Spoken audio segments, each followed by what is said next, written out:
Welcome to ABG, Asian Boss Girl, a podcast for the modern-day Asian American woman. My name is Helen. I'm Janet. And I'm Mel. And I'm Nadia.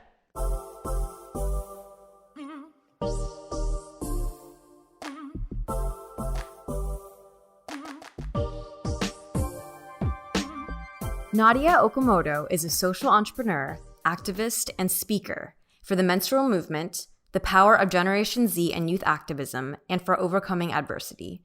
She is the founder and executive director of Period, the largest youth-run NGO in women's health, and one of the fastest growing in the United States. Nadia also ran for office in Cambridge, Massachusetts in 2017 and recently published her debut book, Period Power, a manifesto for the menstrual movement. She is the chief brand officer of JUV Consulting, a Generation Z marketing agency based in NYC, and was named to InStyle Magazine's The Badass 50, Meet the Women Who Are Changing the World list, alongside Michelle Obama, Ariana Grande, and Dr. Christine Blasey Ford. She was also chosen for Teen Vogue's 2017 21 Under 21 as one of the faces of the future. Nadia is currently on leave from Harvard University to focus on scaling Period. Welcome to our podcast, Nadia. Thank you so much for having me. I was like, this is crazy just to see how much you accomplished in such a young age. Yeah. Oh, thank you. Welcome to LA. You're Thank here for you. just a day. We really appreciate you coming and visiting us. Of course. It's so warm here. Really? I'm honestly not used to it because I've been living in New York City in my time off and also Portland, Oregon, which is like rain, and like darkness, so it's been really fun to be here, even if just for a short time. So maybe, Nadia, if you can just give us a little bit of background of yourself, other than the intro that we just gave of you. What is the period movement for our listeners who might not know? I basically have found myself in doing a lot of period activism in my life in the last 4 years. So when I was 16, I founded this nonprofit called Period, the Menstrual Movement. And it started as a simple goal of just trying to get period products to people who needed them.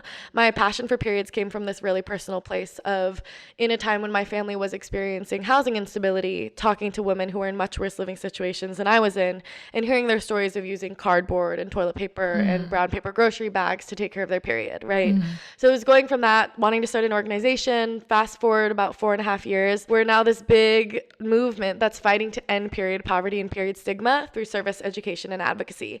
So what that looks like is we distribute period products to people in need, mostly homeless and low-income menstruators. We're trying to change the way people think, talk, and learn about periods through education, and we're now working in policy from the local to the federal level, trying to get period products into schools, into shelters, into public restrooms, and into prisons. Also trying to work on repealing the tampon tax, which exists in 34 states, including California. Oh my gosh. Oh. Yeah. I didn't even know that was a thing. So, well, I've heard about it, but I didn't. Yeah. So when I started the organization, it was 40. So we've made some progress. Yeah. But 34 U.S. states have a sales tax on period products, considering them luxury items, like non-essential goods.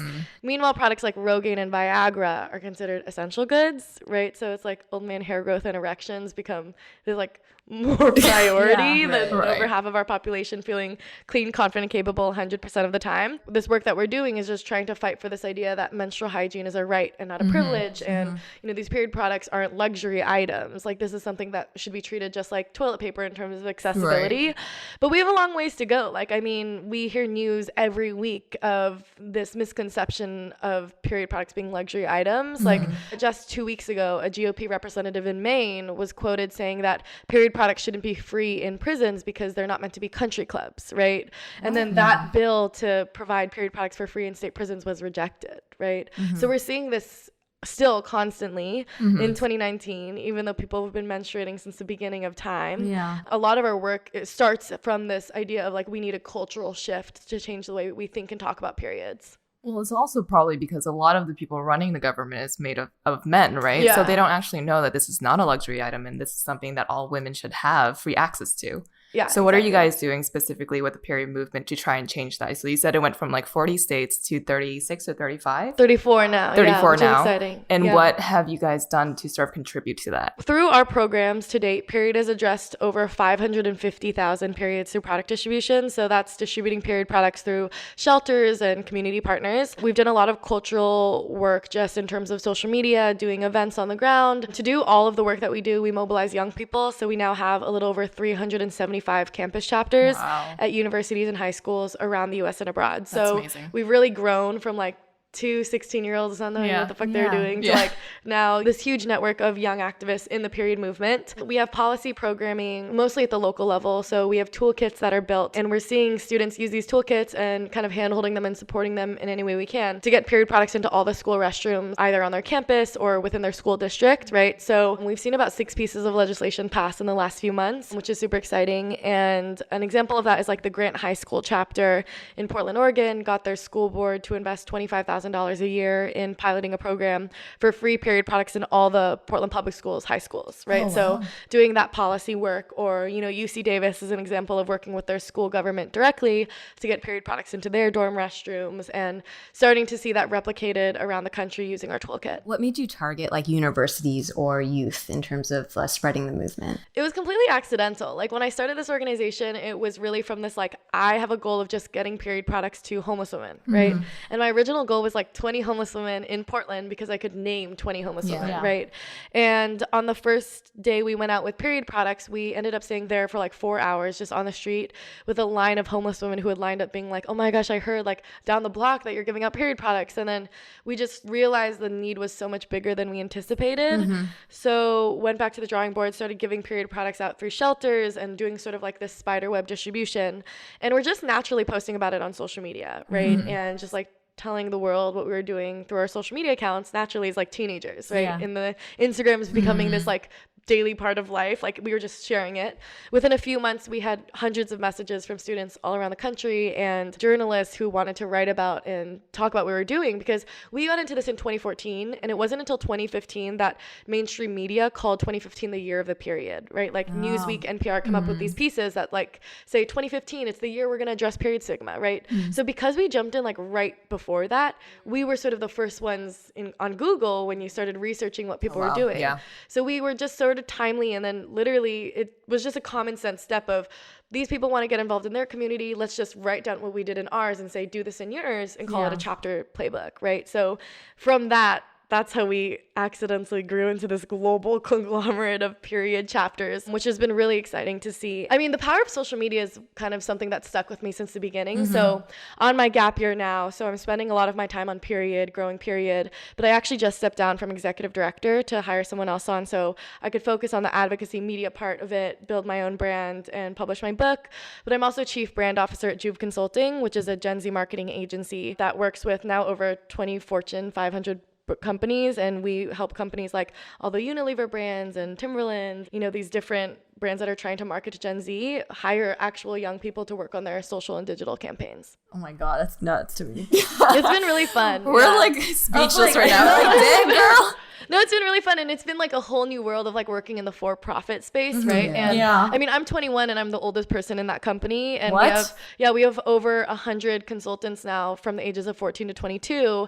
We relaunched it this summer, and it's founded by me and a few other students who are taking time off from Yale and Princeton, and we just opened up our headquarters in Times Square. We hired on 14 people full-time for this summer, so it's growing really fast. We grew about 1,000% in the last 6 months in terms of revenues, and we just launched our rebrand a couple weeks ago. Kind of like what I've learned in period and running for office and publishing this book was like the power of media and social media, and it's been really amazing to like work behind the scenes with these huge companies, like I mean even Adidas too, to like teach them how we understand and use social media in unique ways. Yeah, because I work in social media too, and like I feel like I'm a millennial, so Gen Z is like, oh my God, it's such a fascinating like generation to me, because you guys are so active on social media. Yeah, and I think like why I became really passionate about Generation Z too is because I think Generation Z specifically is kind of the young generation where you like cannot deny that they exist, right? It's not this thing that you can skip over, because Gen Z is now the largest segment of a population in the history of the world. We're 26% of the global population, and we're 46% of the total media audience, right? So when you think about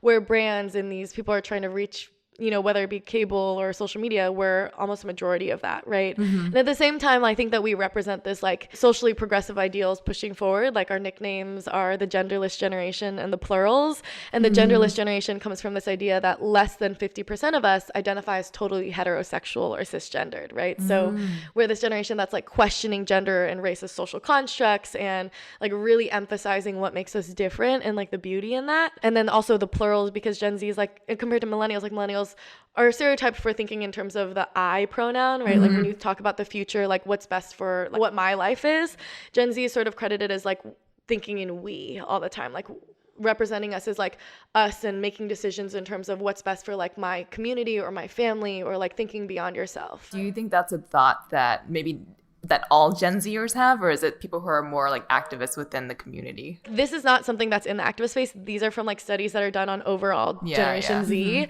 But I think that activists start to recognize it more because we have to speak out in terms of our group. We're trying to fight for a population beyond ourselves. So I think the activist community might recognize it more. But I mean, when I bring up these stats to like Gen Zers who aren't in this space and in completely different fields, I think they sort of have this wake up call of like, oh my gosh, I've never really recognized that within myself. So you are working with people in the public and private space and media all over the place. What is the difference in the way each of these parties is receiving kind of your messaging? About periods? Yeah, and just the movement of the youth and everything. I mean, I think that brands are excited to work with young people because they have to, right? Like, we're the biggest consumer group now. Forbes just said that we control $146 billion in the spending industry, right? In terms of the money we influence or that we control and the money that we influence with our parents, like, we're a big consumer market. So I think there's that. And so there's this excitement of what young people can do, but also in realizing the power of social media and seeing like March for Our Lives change history and make history through like digital movement, right? And Black Lives Matter and like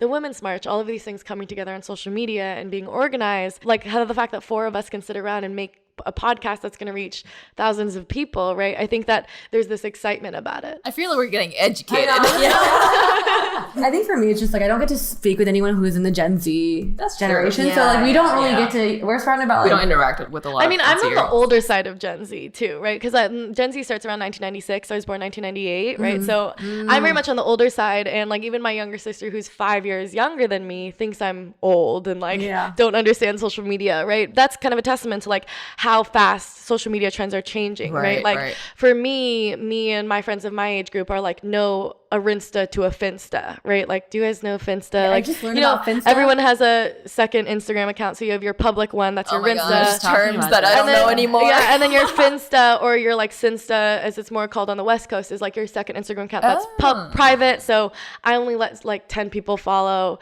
But my sister, like her and her friends are starting to have like a Trinsta, like a third level. Wow. So like a third level of privacy. So actually part of what Juve has done is we're hired by these big companies to give presentations on what a Finsta is and like how it's influencing the way we understand authenticity, right? That's because so now how you curate yourself on your Rinsta is so different from how you like are unfiltered on your Finsta. And what trends in terms of influencers and celebrities, like why Cardi B is rising, is because like her Rinsta feels like a Finsta, right? Because it's like this unfiltered, like, you know, just completely like stream of thought, and like that's stuff you post on your Finsta. So and in this culture, like Finsta is your close friends, right? So the reason I love Cardi B and like why I love religiously follow her is because when I follow her, I'm like, I feel like I'm her friend because I see this deeper side of her that's unfiltered. In our social media world, when you're part of that Finsta vibe, that means you're at this new level. You've made it into someone's Finsta following, right? Chrissy Teigen's my Finsta. Yes, exactly. No, I've seen her. But okay, so my brother's Gen Z. He was born 1997. Him and his girlfriend talking about like Finsta, Rinsta, whatever it's called. Wait, what is Finsta? What does the F stand for? Fake Insta. Oh, fake Insta. Okay. Fake, is that the first one or second one? Rinsta is the real one. Rinsta's your real Insta, then Finsta's your fake Insta. But it's interesting. It's more called Finsta on the East Coast. On the West Coast, it's more called Sinsta, like a secret Instagram. Secret or second. Yeah. Okay. Oh my god. So I was telling my brother, he's like, yeah, like I'm gonna post this on my second one. I was like, what are you talking about? He was like, you don't have a second Instagram? I was like, no. He's like, then what do you share to your friends? I'm like, my own Instagram is I share. I don't know. I feel like I'm kind of unfiltered on my regular one. But I don't know. I think you're filtered, girl. No, I mean like, is your Instagram private or no? It's public. Yeah. But like, I think a lot of, and what people say about like most older millennials is most of their Instagrams are private, right? So they don't need that added level of privacy, right? I think one of the really interesting things about Gen Z too is like Gen Z has never had to reconnect with anyone. My mom uses social media and is like, oh my gosh, I just reconnected with my friend from 30 years ago in high school. Like I've never had to reconnect with anyone because we've been connected on social media since we entered the social media space, right? It's like I meet these people when I'm on speaking tour and they're like, oh my gosh, like how are you, how is this, like how's your puppy, how's your mom, like they like know about me in a way that like I think my mom's like, why would someone who's not your friend know that? Like, how do you not know their name and they know this about you? And I'm like, oh, well, I posted about it, you know? Like, this idea of, like, what does it mean to be an authentic friend, right? Which is why, like, micro-influencers and why Juve specializes in micro-influencers, right? So gone are the days of brands trying to reach macro influencers. Like, brands aren't targeting using influencers who have millions of followers anymore. They're looking for people who have like 15 to 20,000 followers because of this new idea of it's so easy to follow celebrities. Following celebrities like a non-attainable life. It's like the life that you look up to, that you're sort of inspired by. But when you see like your friend buying something or your friend experiencing something, you're more likely to try it out, right? Yeah. So this idea of like brands wanting to reach micro influencers to show their friends what they're doing is like a new part of this wave. Yeah. That's so true, because actually my last job, we were like trying to like, I think we were trying to target like those macro, like the top level influencers, but they weren't working for us. So because we're like, people just watch the content to watch it. Exactly. You know? But then there's no one's taking action. Yeah. And you get a high response rate too. If you're like, oh, where'd you get that from? They'll likely respond back to you. That's true. Exactly. Yeah. Wow. So that's like my life outside of period has been like, I've sort of been balancing these three worlds of like period work, like, you know, growing my own platform, and like now growing this company. Yeah. Yeah. Sorry. I just feel like I got a crash course in like this market. Interesting though. Okay, so we have so many questions about period, but I feel like that was a really good the big tangent. But it's that, for me, that's I find this super Yeah. fascinating, because this is the stuff I like to learn about. You know what? I think it's also because we do see it right on social media, but then for someone to sort of just summarize what is going on in a way that you just did, it's like that is exactly what is happening. Yeah. Literally, Gen Zers are like driving the market right now. Yeah.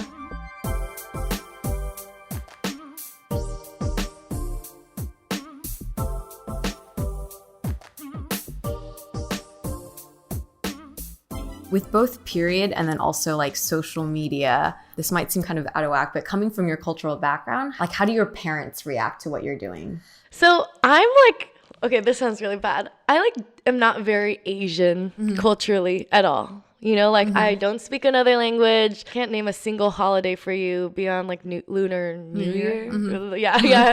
But like, so I'm half Japanese and half Taiwanese, right? But I'm still figuring out if I say like Taiwanese or Chinese. I don't know. Yeah. I think it depends. Yeah, it depends. Right? I don't know. So my dad is immigrated from Fukuoka to the US. My mom was born in Indiana, and I'm a single mom. I grew up with my dad until I was about 10, and then lost contact with him and his whole side of the family when I was about 17, because he was found guilty of child and sex abuse, like by Child Protective Services, to an extent that like we can no longer have contact with him. And my mom's not really in touch with her parents either. So because of that, like my nuclear family of like me, my mom, and my sisters for the last at least like decade or so has been completely isolated from anyone who's from another country, right? So for us, it was very much like finding our own way and like building our own family culture, right? So, and I think also because my mom was born here too, very, you know, the typical like, you know, tiger parents from Taiwan, like she's the opposite with us, right? So for us, there was always the expectation of like, I will go to college and I will try to go to Harvard. My mom also went to Harvard, but for her, it's always been like, you follow your passion, because her parents never talked to her about femininity and gender and sexuality and,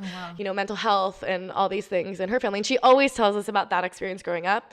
But because of that, she tried to be the opposite with us. So I was the first one of any classmate to know what sex was. I was like the first one to get sent to the principal's office because I told everyone what sex was. Like, you know, like my mom would actively tell us in American society, like people will think you're submissive. People will think you're quiet. I grew up with parents who wanted me to be quiet and wanted me to be submissive to men in my family. Like I think my mom really painted that portrait of like a pretty patriarchal Asian culture background. So for us, she tried to stress the exact opposite, right? So she would tell us going to school, like if someone thinks you're gonna be quiet, you be twice as loud, right? Like, and I think that's why me and my sisters are the way we are, right? Like I am, you know, this outspoken activist. My middle sister is like a visual artist who's won like every national award for doing art for social justice, like Black Lives Matter, and like presidential scholar for art, and follows art and is taking time off for art, right? Which is like not usual in, you know, Asian household, right? She's in high school? She just graduated high school. And my youngest sister is like, she's actually performing at Carnegie Hall next week in opera singing, and she's 16. Like, you know, my family like went very into art and creativity and like activism. And I think a lot of that was because my mom had this background of like not being able to do that. Yeah. Your mom sounds amazing. Yeah. Like that sounds like, I feel like I love my mom. Yeah. She's, like, I think for her to raise you guys as a single mom, three daughters. Yeah. And to be so strong and so talented, that's just amazing. It built this big confusion within me and my sister of what it meant to be Asian, because my mom really raised us with no help. My grandparents were not supportive of the marriage, were not supportive of her having me. Because my mom had me 1 year into law school, right? So I think my grandparents saw it as like, we gave up everything for you to be a successful lawyer, and now you're gonna have a baby, right? So there was not a lot of support. So I think because my mom had that sort of resentment, I grew up with a lot of narrative from her side of like not liking that culture that she came from, right?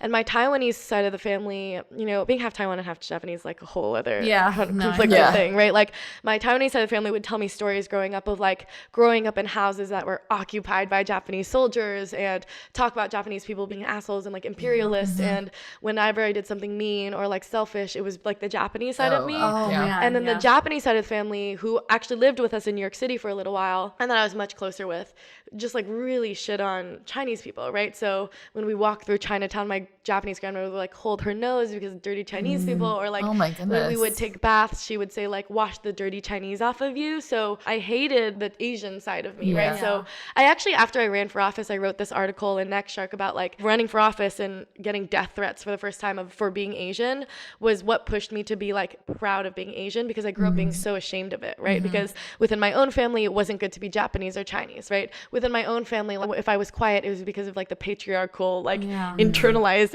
ancestral like patriarchy. But also like growing up in New York and then Portland, Oregon, which is the whitest major city in the United States, and growing up with like constant microaggressions and macroaggressions for being Asian, I think built this like hatred of my culture and confusion about what that was. Oh my gosh, I have like so many questions for you just said. So I'm assuming your family gatherings were like not like, did you have there were no family gatherings. So Christmas or like Thanksgiving? No, like my parents got divorced when I was 9, but before then we weren't like a happy nuclear family, right? Like my childhood experience was like my mom was always fighting to protect us because there was like a real danger there, right? That you weren't aware of when you were younger. No, the thing is that it was happening to me. I just didn't know it was abuse, right? Like I was sexually abused by my dad from growing up until I was 15, but I didn't know it was abuse, right? Like, you know, when I say it out loud now, and I'm open to talking about it, like when I say out loud what happened, like I'm like, okay, yeah, that's abusive. Like if anyone else told me that happened to them, I'd be like, oh my God, go report it, right? But when you grow up with it and it happens to you and it's your dad and you feel protective about it, like I just think I never really like accepted that it was abusive. But I think like my childhood growing up, it was never like we have family gatherings. The only memories I have of like even my grandparents being in the picture was always like it erupted into some fight. We haven't talked to the majority of our family in years. My mom, her background is incredible. Like she did corporate law when I was really young, which definitely like burnt her out in a way. And then she built a business for my dad that was all about ice sculpting. So my dad is like really well known in like the New York event space. For ice sculpting? Yeah, for ice sculpting, and is like on Food Network all the time. Then my mom, you know, when we moved out to Oregon, kind of started from the ground up. Like she gave up everything for sole custody of me and my sisters and went into nonprofit work. So that's how she kind of gave a lot of her knowledge to me when I was starting. And then when she parted ways with her job, that's when we couldn't afford to live in our home. So almost about a year, we didn't have a home, and we were like kind of couch surfing with our closest friends, like renting out our own place to try to make money and survive. And my mom sort of got back into like business and consulting.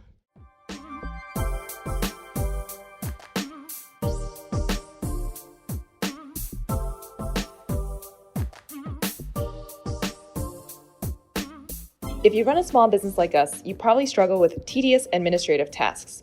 If you have a great idea for a business, what's holding you back? If the thought of all that admin work is overwhelming, we've partnered with HoneyBook. They'll help you get your plan off the ground. HoneyBook is an online business management tool that lets you control your client communications, bookings, contracts, and invoices all in one place. If you're a creative freelancer or small business owner, HoneyBook helps you stay organized with custom templates and automation tools. You can even use HoneyBook to consolidate services you already use, like QuickBooks, Google Suite, and MailChimp. Over 75,000 photographers, designers, event professionals, and other entrepreneurs have saved hundreds of thousands of hours a year. It's your business just better with HoneyBook. Right now, HoneyBook is offering our listeners 50% off your first year with promo code ABG. Payment is flexible, and this promotion applies whether you pay monthly or annually. Go to honeybook.com and use promo code ABG for 50% off your first year. Get paid faster and work smarter with honeybook.com. Promo code ABG. it seemed like you had a rough period with like when you're couch surfing and stuff, and you seem like such a confident Asian American woman. Did you have moments of like, it's not depression, but like very... Oh my gosh, every day. Like, yeah, for sure. I mean, I think when you go through that, like so much of the trauma is internalized. It affected me and my sisters all in different ways. And my family's super open about this, like this mental health stuff. You know, my younger sister was hospitalized for bulimia for over a year, right? My other sister like went through this phase because the abuse from my dad to her was very like about neglect, and the one to me was like very much sexual and physical. But we all process it in different ways, and I think that's how I know that everyone processes in their different ways. So for my sisters and my mom, like they very much process in this internal, personal way, right? Where it's a lot of therapy, it's a lot of like time by yourself, it's a lot of creating and trying to think out what happened to you. For me, when I was processing, I just became a complete workaholic, right? Like when I was 16, keeping yourself busy. Keeping myself busy, not thinking about things until I crashed and like went to the hospital, right? Like in high school, when everything started kind of coming back to me, I literally was doing like 16 clubs. I was like doing pre-professional ballet, and I was on the boys varsity baseball team, and was like starting a nonprofit and growing Period, and like applying to Harvard and all of this stuff, and was just trying to stay busy. It wasn't until my junior year that I like actually passed out from exhaustion and like went to the ER, and like that's when they like ran every test and were just like, okay, you're really exhausted. So I ended up having to go to therapy for a long time for cognitive behavioral therapy, which is like for PTSD, and like really confront what had happened to me, and which is why I can talk about it so openly now. I have to catch myself. There are time periods where like I will not sleep because every time I want to go to sleep, I feel unproductive, or I feel like I'm worthless, or I feel like I'm not like doing anything. And it doesn't matter how much success there is, I always feel really insecure about like my worth, because I think sexual assault and kind of like abuse affect you in this way of like where your worth comes from, right? Like I think for so long I felt like my worth came from like my body, and like me saying something didn't have influence. So that's why I think public speaking and doing media is so fulfilling to me, because it makes me feel like I have like this voice and power, right? But that being said, like mental health is a complete journey. Like that doesn't go away, right? I'm in a really good place now, and a lot of that is because I can talk about it. But like all through high school, I struggled with self-harm and like cutting myself, because I felt like I had a reason to punish myself. I go to the gym like every day because that's my way of like reminding myself that I'm like taking care of my body physically, right? But like, I mean, every day I struggle with imposter syndrome a lot. And I think that comes with like a little bit of depression of like, no matter what I do, no matter what success comes my way, I always have this feeling of like being a fraud. Like, oh, I don't, yeah, exactly. Like, I don't deserve this, or like, oh my God, they're going to realize that I'm really not worth it, right? Like, I mean, even today I had a meeting with, you know, these amazing talent managers who were like, you're amazing, we want to sign you. And the whole time I was like, oh God, they're going to realize that like all of this is fake. Like I'm going to do something to fuck this all up, and then they're going to change their mind. Like, don't get too attached to this idea. Like I was literally feeding myself this narrative on the way here. In the last 40 minutes coming here, I was just like, instead of celebrating it, I was like freaking out, like this was not supposed to happen, you know? Well, we will be the first to tell you that you're super incredibly accomplished. Thank you. I also suffer imposter syndrome. I think all of us do. It very much is an Asian woman thing too, because I think that in Asian culture, like nothing's ever enough. Nothing's ever enough, but also like for women, it's more attractive to be humble to an extreme. Right. Yeah. Right. To be like so humble. I think like I noticed that with my grandmothers, especially watching them, like they cannot take a compliment for the life of them. That's right. True. Like I'll tell them like they look beautiful, and you're like, oh, I'm so fat. Yeah. like, oh my God. Okay. You know? Too many wrinkles. Yeah. For those of you who don't know who are listening, Nadia just turned 21.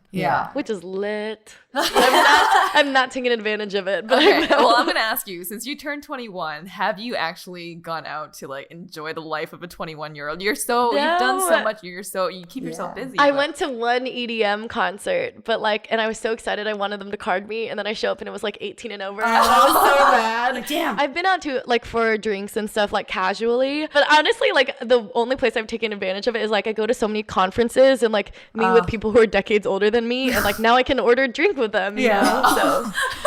So So before you would go to the bar and be like, oh, I can only get a Diet Coke. Yeah. Well, we should take you out in LA if you're back next time. Yes, I would love that. But do you like hip hop music, or do you like EDM music? Yeah, dance has been like the way I've healed from everything, right? We honestly where we talked to you, were like, damn, this girl can also dance. What the fuck? Like, well, that's so at Harvard when I went there, I was like, I signed up for every club, and now the only thing I do there is I'm on the like competitive hip hop team. It was also how I started connecting with a lot of Asian people, right? Yes, because I had the same experience. Yeah, my two best friends at Harvard are both Asian, right? And complete dancers. I sort of found people I really related to in the hip hop scene because it was all these like Asian American people who struggled with their identity and also came from low income backgrounds for the most part, right? So that's where I sort of found my crew. Yeah. So Janice also did hip hop dance in college too. Hip hop dancer, many years ago. I think once you are, you always are. But did you mention you actually did ballet growing up as well? Yeah. You know, because I grew up like pretty well off, which is why I think like privilege is such a weird thing throughout my life, because like, yes, my background can attach to labels like homeless, but I also grew up in New York City, in Manhattan, doing, you know, pre-Juilliard programs on piano. And that way I'm very much culturally Asian, you know, like in terms of like doing a ton of things growing up and like doing like martial arts, and like I did dance. I started doing like ballet at a really young age, and then all through high school and middle school did like the Royal Academy of Dance track. So like doing a lot of ballet. Yeah. So you explained to us kind of like the interesting nuances of how you grew up with your culture and your mom kind of reacting against this like tiger parent culture. Yeah. Do you think about for your own children, like how you would want to raise them and how much culture you want to bring into? I mean, my family jokes about how my mom isn't the tiger mom. I'm the tiger mom of the family. So it's going to go flip-flop back and forth. But I think it wasn't even that. It was like, I'm like that with my family, right? Like, so, and my mom sees this with me and my sisters. Like for me, she had to take away my homework and be like, no more. Stop studying ahead. Because I was so obsessed with work and exams. You're like Asian mom's like dream child. But like my mom would literally be like, please don't study anymore, like take time off. And I would just be like, no, I don't want to think about my thoughts. Like I don't want to think about my feelings. So I would literally like do the next math unit. And I was always like really ahead in school, or would beat myself up about like a B, and my mom would be like, it's okay, don't worry. And I'd be like, I'm still gonna fail. Like I was like that to myself. And then my mom actually has to stop me because I do that to my sisters. And like very much, I recognize that I sometimes bully my sisters about it. And you know, it comes from like a place of like wanting the best for them. But I weirdly have this like own tiger mom in me. And it's really hard because like my youngest sister is all about singing and music and does not care about school really, right? So she does well, but not to like my students. So like I very much am like, who do you think you are? And I get mad at her for it. And then I'm like, okay, I don't really know where this is coming from. Like I'm sorry. Like, and I'm like that with my mom too. And because my mom and I have this close relationship, I'm like, Mom, what are you doing? Like, get and she's like, don't yell at me. I'm your mom. You know, I don't know how I'm gonna raise my kids. I don't know when I have the fucking time to have kids. But like, I loved having a mom who was like, do what you want. You know, let's talk about it. Like, let's be best friends. But also like, I know that I put a lot of pressure on like myself and the people around me. Do your sisters, since you do have so many like accolades and awards, they look at you and they're like, oh my gosh, like my older sister is so accomplished and amazing? Or are they like, oh, she's such an annoying older sister? Annoying older really? sister. I think it's annoying older sister. And I more think that it's just like, they don't follow what I do, right? Like I've traveled so much, my family never knows where I am. They've never read my book. They've never read the articles about me. Like, it isn't until like they come to an event with me and like see what I do that they're like, oh, I didn't realize you're a person beyond the family, right? So yeah, I think they very much like respect what I do and they know about it. But like, I'm just so much like the dorky, quirky, nerdy sister that's who I am to them.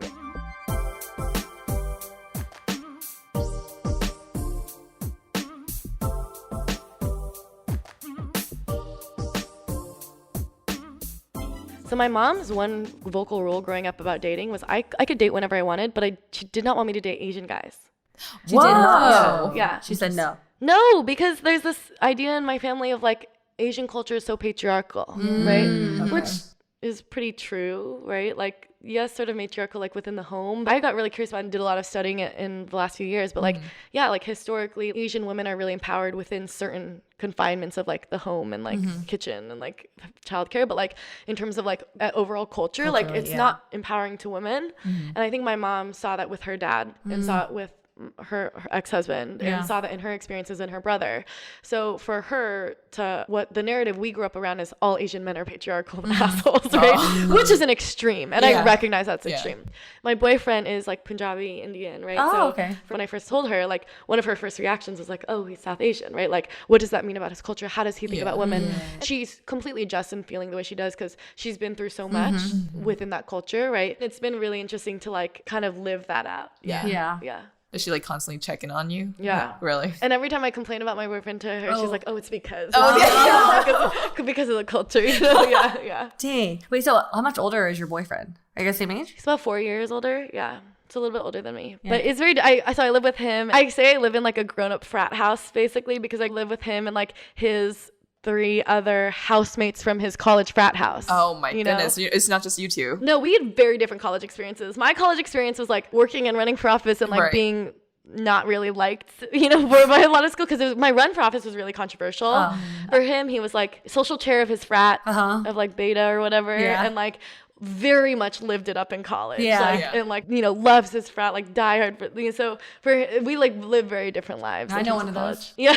Max was a diehard frat. Oh, yeah. Yeah. He's not too bad, which is like why we work, but like it's definitely, we have like different approaches to life, but I think it's good because it like balances us out. Yeah. You said your run for office was super controversial. Why was that? Because Harvard's really competitive, right? Yeah. So for me, like it wasn't like, oh, another student's running for office, this is so exciting. It was like, who does she think she is to be better than us to run for office, right? And at Harvard, like this is a type of school where like I know a lot of guys specifically who have the year they're going to run for president in their Instagram bios, right? So it's this year of like a lot of people who do want to get into politics, right? And do want to go into that life. So for them, it's like this competitive thing, you know? So there's a lot of like public, you know, hatred on social media, and it was a lot, yeah.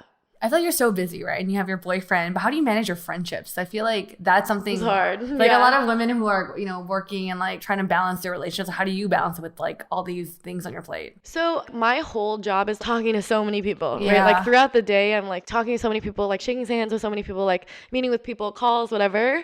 And I think by the end of the day, I just want to like come home and eat. Yeah, not you know? talk. Yeah, like not Yeah. talk, just like want to lie down, right? But I think that for me, I have a small group of friends who I might never see all the time, might not talk to for weeks, but like know that about me, and like we're really close in that way, right? Or like one of my best friends, Josh Lee, who's from San Diego, actually, like we'll literally just be on like FaceTime while we work, and like we just know that about each other, and like we'll make fun of each other for it, but like when we're together, it's just like we left off, right? And I think also like my sisters are like really good friends of mine, and like having that background, and I think also finding people who are just as driven and like have support for each other within the community. Like I think Allie Mackey has been a Love huge her. example. Like Allie is someone when like we text all the time, but like when we met in person, like our whole thing was like, how are you doing? Like, are you taking care of yourself and all this stuff? And we've only hung out once and we only seen each other a little bit, but I love her. I very much identify as her like a big sister, best friend. Yeah. Yeah. But I think it's like finding people who know that about you, right? Like, and the friends who've stuck with me are the ones who know that if I don't text them every day or every week, like it's not because I don't love them. My friends know that if they needed anything, like I will be there, right? Like I think I make a really big effort. Like I have been the person when like my friend goes through a breakup, I'll buy a plane ticket and be there the next day, right? Like I'm really committed to my friends like when they need me most, but I'm not the friend who's gonna like hang out and like smoke all day. Like, you know, like I don't do that. Yeah.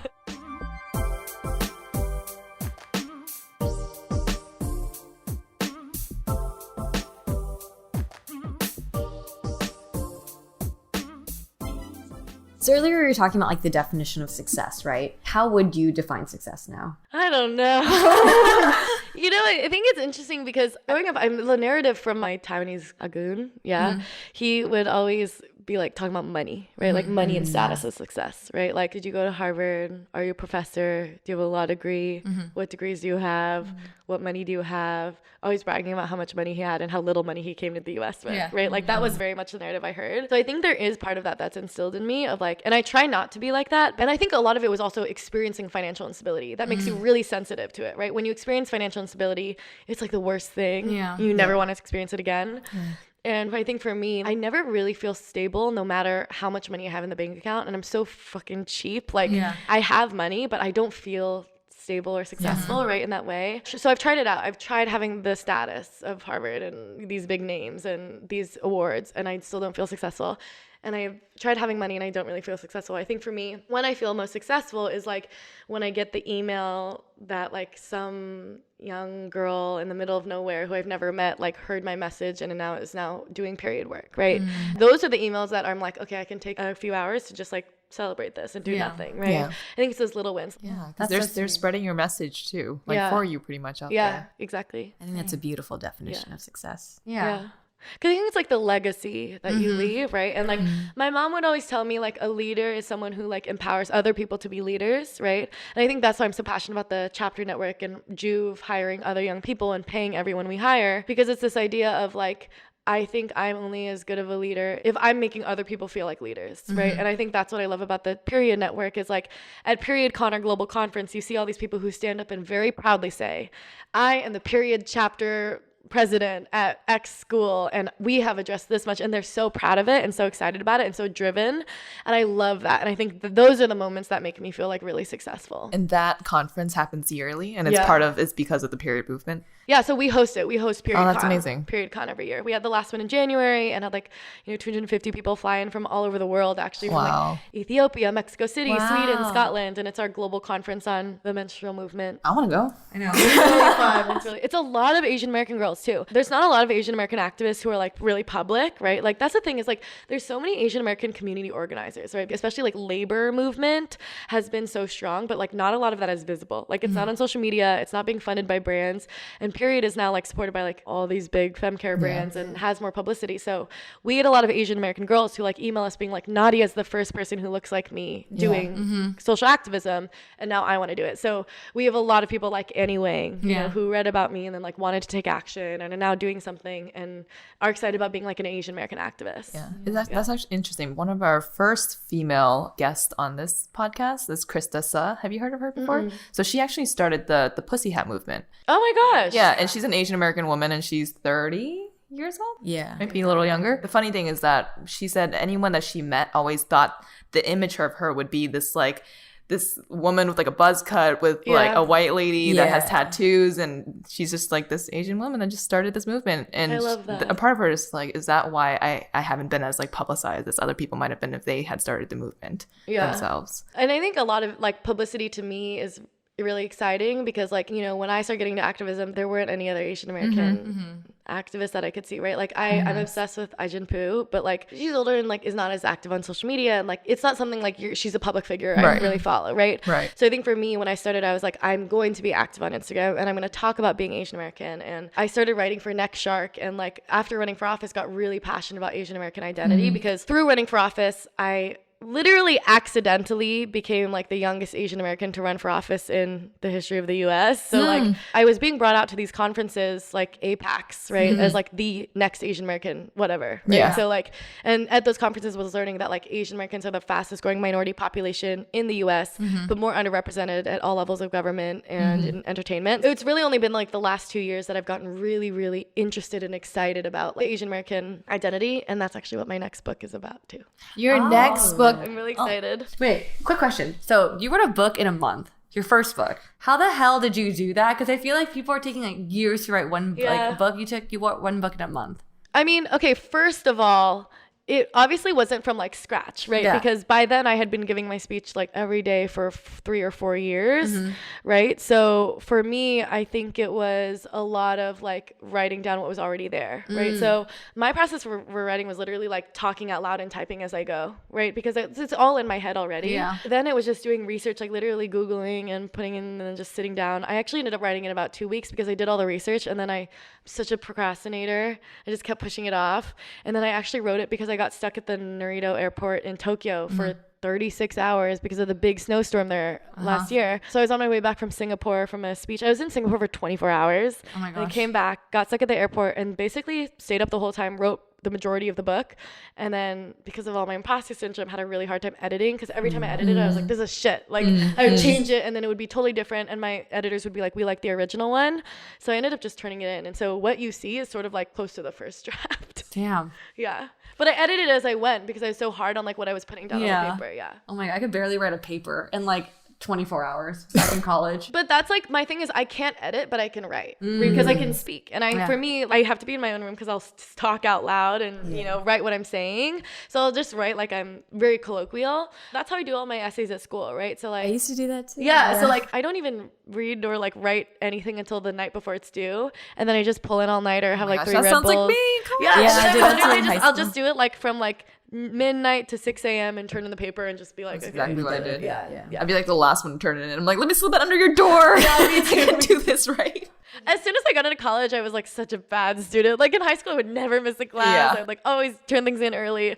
And now I'm can I get a 10 extension? I'm tired. You're I'm changing the world for the better. Yeah. Okay, let me have an extension on this paper. But I think it's because there's no and because I know I don't want to go to graduate school. So my friends who are going to graduate school need to get good grades. But there's no incentive. Yeah, Yeah, no, that's true. what you're doing right now is what people want to attain out of college. That's why I'm and I don't envision working for someone else anyway. So it's hard to get myself to try. Yeah. So are you planning to go back to Harvard? I'm gonna try to go back in the fall. Okay. Yeah, but I'm gonna try to go to school 1 day a week or 2, so I can keep doing everything else. Oh, but does that take longer then for you to graduate? No, you would still it just graduate means you have to take seminar classes or fit everything into 1 day and do your work outside of that. Yeah. Back to period. Are there any products that you personally like to use? Menstrual cups. I'm a huge. Are menstrual you? cup lover. Yeah. I still haven't used mine yet. What brand? Because there's Diva Cup. Yeah, and I mean that's just the one I was introduced from a really young age. I lost my Diva Cup. Well, okay, that's a lie. How'd you lose your Diva Cup? Well, so I just started traveling, but also I've been using my Diva Cup for 10 years because I literally have not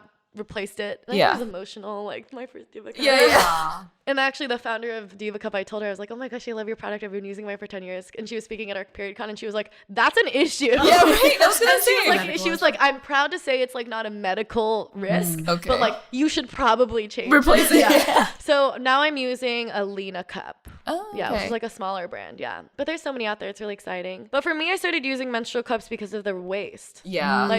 One, I learned that the average tampon or pad takes 5 to 8 centuries to decompose, which is insane. Yeah. So they're one of actually the most, in terms of single-use item, plastics is one of the worst things for the environment. But then also I think in an all-girl household, when we're all on our period and our cycles sync up, our trash can fills up every day really quickly. Right? And I think noticing that trash was especially growing up in Portland, that's so eco-friendly, was noticing that and being oh my God, feeling so much guilt around it. So I love the menstrual cup. Oh man, that's kind of tough because I'm thinking about straws. You know how people are banning plastic straws? It's what if people start banning tampons at the same time? We're trying to push out tampons to say this is something that women use and this is something that shouldn't be I think taboo. it's impossible to ban tampons or pads, but I think what you can do is push companies to use better ingredients, right? So there are organic cotton. Yeah, there are biodegradable. There are cotton tampons.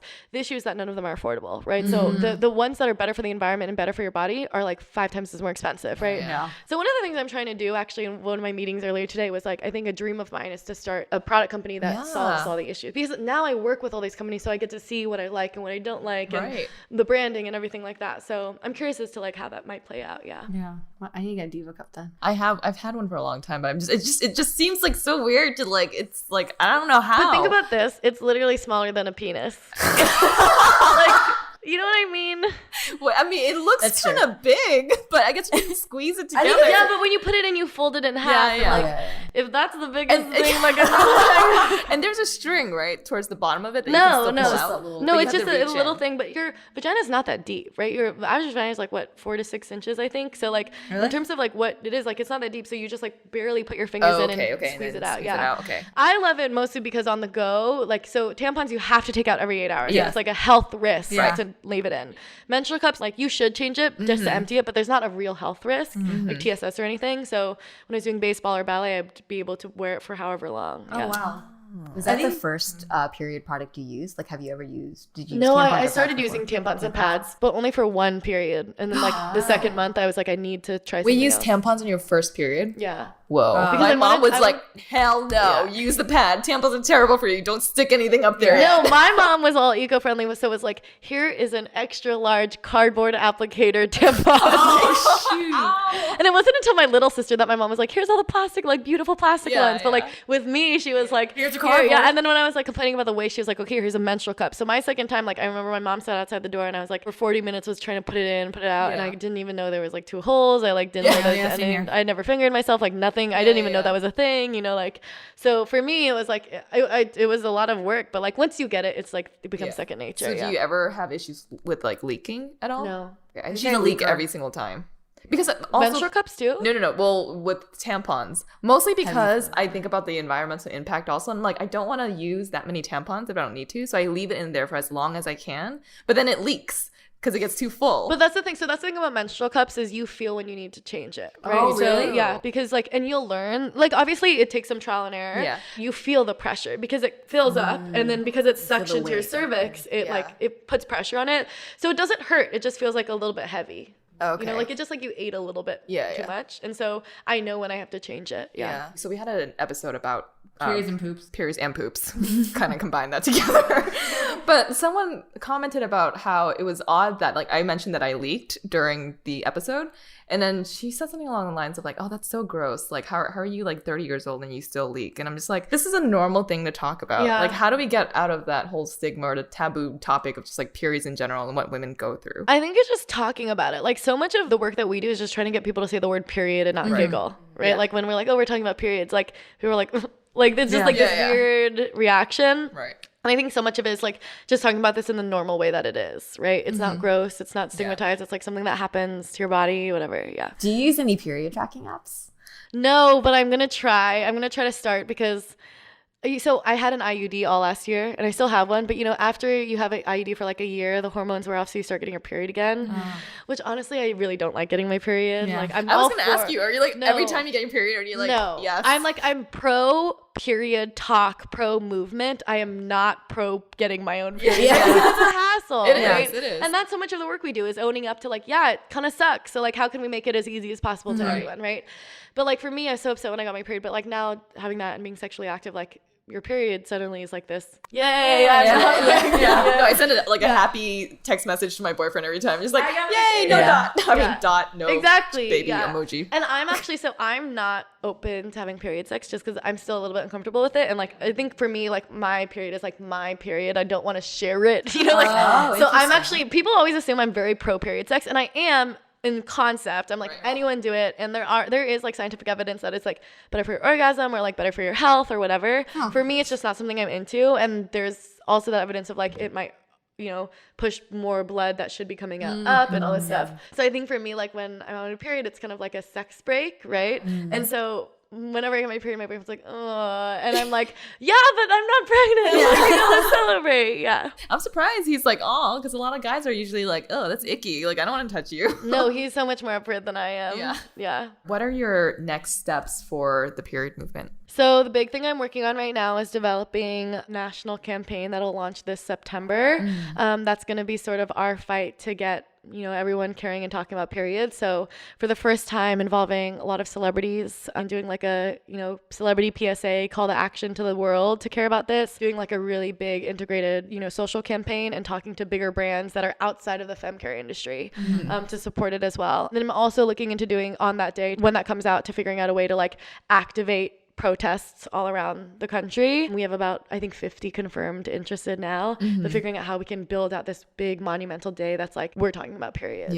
So I'm kind of doing that. And then also we're continuing to grow this national campaign that we have to end period poverty in schools. So I've been activating a lot of chapters on that. What's next for Nadia, though, in general? So there's this documentary team that's following me. I'm developing like a docu-video series because for me in doing policy, I fell in love with media because I realized like I kept coming up against this roadblock with legislators and teams being like, we can't pass policy because no one's talking about periods or no one prioritizes this, right? So we need a cultural shift that's going to talk about women's issues in a really, you know, natural way.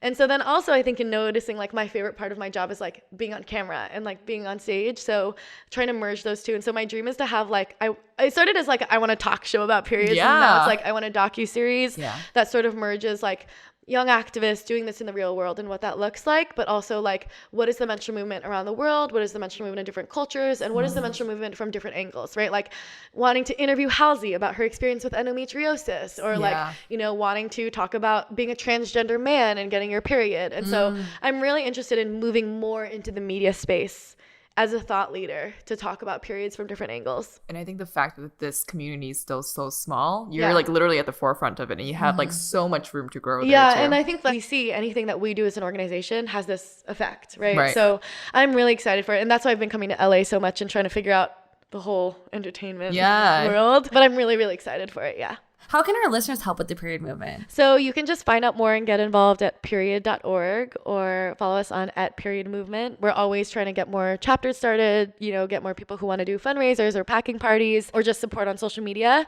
And you can find me at Nadia Okamoto on social media.